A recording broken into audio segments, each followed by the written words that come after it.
नमस्कार दोस्तों। आज हम आपको भगवान शिव की एक ऐसी अनन्य भक्त की कहानी सुनाने जा रहे हैं जिन्हें स्वयं महादेव ने अम्मा यानी माँ कहकर पुकारा। यह कथा है तमिलनाडु की महान शिवभक्त करैक्काल अम्मैयार की, जिनका वास्तविक नाम था पुनितवती। तमिलनाडु के कराईकल नगर में जन्मी पुनितवती बचपन से ही भगवान शिव की परम भक्त थी। बचपन से उनका मन सांसारिक सुखों में नहीं बल्कि भोलेनाथ की भक्ति में रमा रहता था। समय बीता और उनका विवाह एक धनी व्यापारी परमदत्त से हुआ। पुनितवती एक आदर्श पत्नी थी। वे अपने पति और परिवार की सेवा पूरे समर्पण से करती थीं, लेकिन उनके हृदय में सबसे ऊंचा स्थान केवल भगवान शिव का था। एक दिन परमदत्त ने अपने घर 2 स्वादिष्ट आम भिजवाए और कहा कि इन्हें संभाल कर रखना। उसी समय घर के द्वार पर एक भूखा साधु आया। साधु बहुत कमजोर और भूखा दिखाई दे रहा था। पुनितवती समझ गईं कि भूखे को भोजन कराना सबसे बड़ा धर्म है।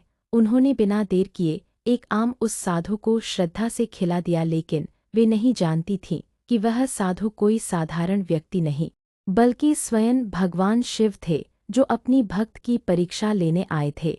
कुछ समय बाद उनके पति भोजन करने आए। भोजन के दौरान उन्होंने एक आम खाया और दूसरा आम भी मांग लिया।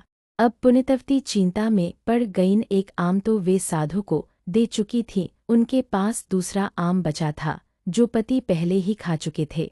वे असमंजस में थीं, पति को सच बताएं या कोई उपाय करें। अंततः उन्होंने आंखें बंद की और सच्चे मन से भगवान शिव का स्मरण किया। हे प्रभु, मेरी लाज रख लीजिए।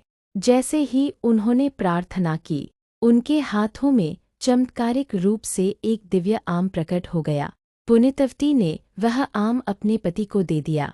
जैसे ही परमदत्त ने वह आम खाया, वे आश्चर्यचकित रह गए। उसका स्वाद इतना अद्भुत, इतना अलौकिक था कि उन्होंने तुरंत पूछ लिया, यह आम कहाँ से आया? पुनितवती ने पहले तो बात टालनी चाहिए, लेकिन पति के बार बार पूछने पर उन्होंने पूरी घटना बता दी। परमदत्त को विश्वास नहीं हुआ। उन्होंने कहा, यदि यह सच है तो एक और आम मंगाकर दिखाओ। पुनितवती ने फिर भगवान शिव को पुकारा और एक बार फिर उनके हाथ में दिव्य आम प्रकट हो गया। लेकिन जैसे ही परमदत्त ने उस आम को हाथ में लिया, वह तुरंत अदृश्य हो गया। अब परमदत्त समझ चुके थे कि उनकी पत्नी कोई साधारण स्त्री नहीं बल्कि एक दिव्य आत्मा है। उनके मन में भय उत्पन्न हो गया।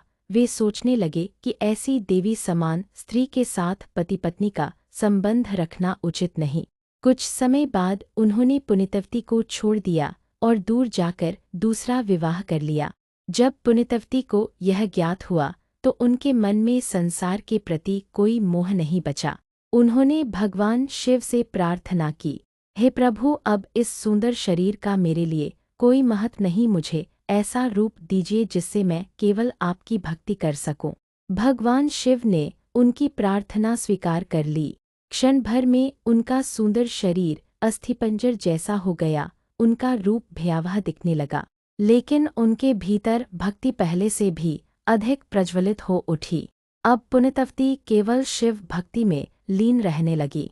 एक दिन उन्होंने कैलाश जाने का निश्चय किया।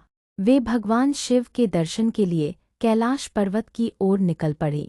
जब वे कैलाश पहुंची तो उनके मन में विचार आया, यह स्वयं महादेव की पवित्र भूमि है, मैं अपने पैरों से इसे स्पर्श कैसे कर सकती हूँ? इसलिए उन्होंने एक अद्भुत निर्णय लिया। वे अपने सिर और हाथों के बल कैलाश पर्वत पर चढ़ने लगी। यह दृश्य देखकर माता पार्वती आश्चर्यचकित रह गईं। उन्होंने भगवान शिव से पूछा, हे स्वामी, यह भयानक रूप वाली स्त्री कौन है जो इस प्रकार कैलाश पर चढ़ रही है? तब भगवान शिव मुस्कुराए और बड़े प्रेम से बोले, देवी, यह मेरी अम्मा है। सोचिए, स्वयं भगवान शिव ने अपनी भक्त को अम्मा कहकर संबोधित किया। महादेव उनके पास आए, उन्हें उठाया और प्रेमपूर्वक वरदान मांगने को कहा। पुनितवती ने हाथ जोड़कर कहा, हे प्रभु, मुझे केवल इतना वरदान दीजिए कि मैं सदा आपके चरणों में रहकर आपकी स्तुति गाती रहूं। भगवान शिव ने उन्हें यह वरदान प्रदान किया।